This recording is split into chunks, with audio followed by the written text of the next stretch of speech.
Releasing self-doubt with true unity. We all sometimes doubt ourselves. Are we doing the right thing? Is it something that actually works for me?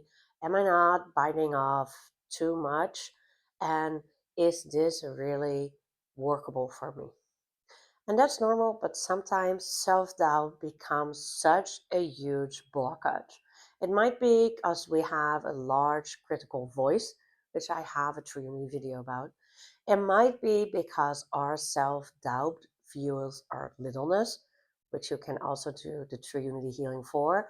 And it feels comfortable to doubt ourselves and never take any big leaps of faith, never create any confidence. And last but not least, self doubt is usually also a form of self attack. But I prefer doing a self doubt video because I feel so often people are stuck in this trap. They feel that they're not good enough. They feel that they don't know what they're doing and they're looking for more guidance or more direction, sometimes outside of themselves, which is, of course, comfortable when somebody else tells us what to do. But also, it will never allow you to build your own self confidence. Or sometimes they try to look within, but they keep doubting themselves, making it really hard to take any step forward. So, if you're struggling with self doubt, this is the video for you. And if you haven't done any True Unity videos before, check out True Unity Explain or simply follow along with the steps.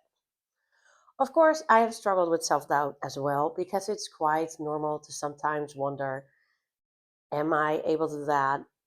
Is this really right for me? So, the first thing to do is always to step back into your confidence. And you will immediately notice how much self doubt is stuck with you when you do that. So, take a step with me and say, I choose my self confidence.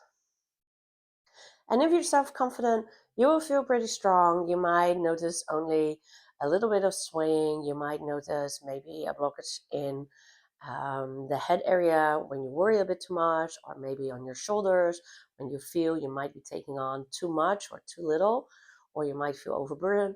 But if you really have self confidence problems, you'll probably notice yourself swaying a lot. If you want to build more confidence with a meditation, you can also do the confidence manifestation meditation and work on that specifically. But standing in your own self confidence should feel strong and capable. And this is what you always want to build first, that you feel strong and capable, because looking for outside validation all the time will not truly work. So now that you know where you are on your confidence, it's very important to acknowledge your own skills and talents. So the next step is I acknowledge my own skills and talents.